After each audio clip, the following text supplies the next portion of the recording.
একই দিনে মৃত্যু চাওয়া যেন এক রূপকথার গল্প, কিন্তু সেই গল্প বাস্তবে রূপ নিল ইউরোপের কিংবদন্তি যমজ শিল্পী অ্যালিস ও অ্যালেন কেসলারের জীবনে।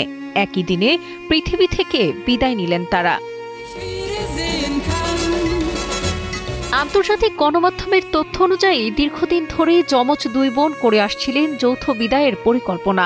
এদিকে মিউনিক পুলিশ নিশ্চিত করেছে জার্মানিতে নিজেদের বাসায় স্বেচ্ছায় মৃত্যুবরণ করেন তারা। ছিলেন German Society for Human Dying সংগঠনের নিবন্ধিত সদস্য।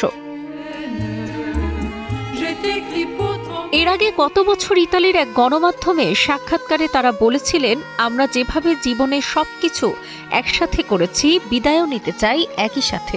টানা তৃতীয়বার অর্জন করেছে দেশের সেরা সুপার ব্র্যান্ড স্বীকৃতি বসুন্ধরা টিস্যু।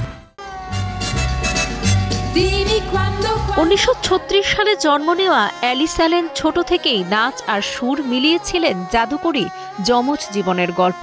পূর্ব জার্মানি থেকে পশ্চিমে পালিয়ে আসার পরই বদলে যায় ভাগ্য।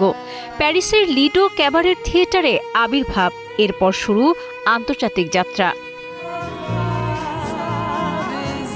1959 সালে ইউরোভিশন প্রতিযোগিতায় জার্মানির প্রতিনিধিত্ব করেন কেসলার টুইন্স।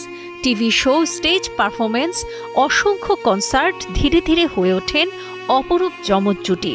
পরিচিতি পান দুই বোন এক আত্মা নামে।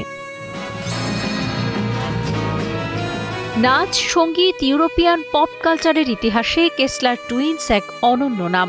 শিল্পী হিসেবে তাদের অবদান অমূল্য। তাদের আলো নিভেছে, কিন্তু রেখে গেছেন স্মরণীয় গল্প, যা মনে করিয়ে দেয় সঙ্গীত শুধু মঞ্চে নয়, জীবনের সিদ্ধান্তেও ছড়িয়ে থাকে।